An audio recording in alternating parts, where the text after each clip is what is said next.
Donald Trump and Hillary Clinton are two of the most disliked presidential candidates in U.S. history. But that might be good news for my next guest. Gary Johnson is a Libertarian candidate for president and former governor of New Mexico. Governor Johnson, welcome. Thanks for joining me this morning. This is sort of the perfect scenario for you to break through. Millions of voters unsatisfied with either candidate. You're getting close to 15%, but you're not there yet. What do you need to do? Well, I think very simply just let people know what it is that I am saying. And what I'm saying is that smaller government is good, that the smaller government is less taxes. Taxes, you know, that's money out of your and my pocket we could be spending on our lives, not government knows best. Individual liberty and freedom, the ability of people to make their own choices in their own lives, as long as those choices don't adversely affect others. And then with regard to our foreign policy, our military interventions in the name of regime change have resulted in a less safe world, not a more safe world. Let's bring the world together with free trade and diplomacy, and let's have an absolutely impenetrable national defense. How's that? Well, this has been your message for months, if not years, and you have many supporters, but not enough. You need a bigger platform. I mentioned 15%. You need 15% to get a seat in the first debate. Are you in talks with some of those Republicans who are no longer supporting Donald Trump, like a Susan Collins? Are you talking to Mitt Romney, Jeb Bush? Those are huge names with big financial backing that you could use to get your message out. Well, right now, the issue really, Stephanie, is just the polls themselves, that the polls themselves always ask a first question, which is, do you support either Trump or Clinton? And then 99% of the reporting that goes on all around the country just reports that top line. When they include my name, second question down, you know, I'm polling 10% plus. Okay, but if Gary, my name hold were on a just second. included. That's like a hate the game, not the player. This is the game that you're playing. These are the polls. So do you need to get a Mitt Romney, a Jeb Bush? Are you talking to them now, even the Koch brothers? Well, it's not those individuals that are going to make or break the campaign. Making or breaking the campaign is doing what we're doing right now, which is right now we're reaching 25 million people on social media, which is like 100% increase in just the last month. So I think we're doing all the right things. It would be terrific to get those kinds of endorsements, but you know what? It's really hard as a former elected official or an elected official to actually do that. And in spite of that, we are seeing those kinds of endorsements right now. So all of it good. A way to kick up your social media impact in an even bigger way would be to go at it with the two candidates, with Donald Trump, with Hillary Clinton. Kudos to you for taking the high road. But if that high road leads you off the track and out of the game, then you can't have much impact. Why aren't you, or will you change direction and start to get into it with Donald Trump? You know he's going to come swinging back.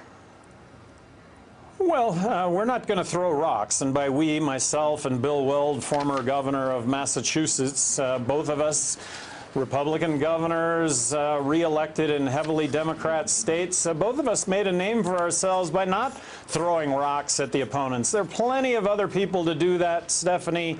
I'll leave it to them. Really, it should be about policy. It should be about an optimistic view of the future. I think people are desperate to vote for somebody as opposed to the lesser of two evils. Well, I would just love a quick lightning round, 1 to 2 word response. Just really, I want your reaction to these hotbed topics that are plaguing the other two candidates. 1, Trump's treatment of the Khan family.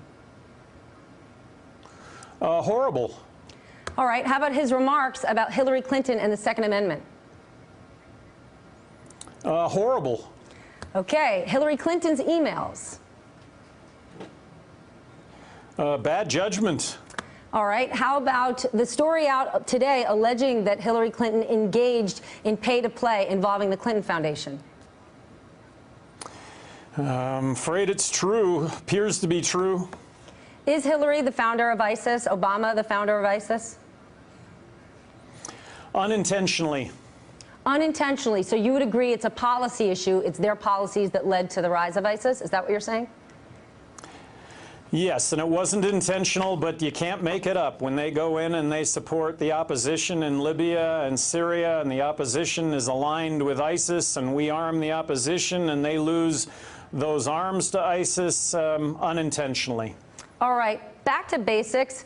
If you're around 10%, you're not at 15, which will get you in the debate. Some of the main tenets of your platform, things like the legalization of weed, same-sex marriage, shrinking the size of the military, these are hot-button issues for many, many Americans out there. Would you consider bending in order to get more broad-based support to stay in this race? You know what? I think that what we are saying is representative of about 60% of Americans. It's just that they're not hearing that message, and that just gets back to what you were talking about right at the top: resources, the ability to actually communicate to a broader base what it is that we are saying. 60% of Americans don't even know that we exist right now, so that is an issue of resource. And no, it would not be about bending the issue as much as just people understanding what it is that we are saying. Keep government out of the bedroom, keep government out of my pocketbook. I think we're all skeptical about our military interventions with regard to regime change. Look, there's a positive message out here. Life has never been better in America. We communicate better. We get along better. Kids are smarter than ever. Number one law enforcement tool that we have is our smartphones, and Black lives do matter. There's an issue for you. All right, Gary. We've all had our heads in the sand over the discrimination that exists against blacks. Those resources you were talking about, I need them as well. I got to go to commercial. But before we do, really quick, are you concerned at all? You mentioned when I talked Donald Trump earlier, you said horrible, horrible. Are you worried that you could end up being the Ralph Nader in this election and actually end up helping him get the seat? Stephanie, I would not be doing this if I didn't think I was the best choice for the country. And a wasted vote is voting for somebody that you don't believe in. If you vote for somebody you don't believe in, nothing's going to change. Vote for Johnson Weld. You know what? There's a change there, and it's an optimistic one. Who doesn't like a little optimism? Gary, thank you so much for joining me this morning. Governor Gary Johnson from the state of New Mexico. Thank you. Hey there, I'm Chris Hayes from MSNBC. Thanks for watching MSNBC on YouTube. If you want to keep up to date with the videos we're putting out, you can click subscribe just below me, or click over on this list to see lots of other great videos.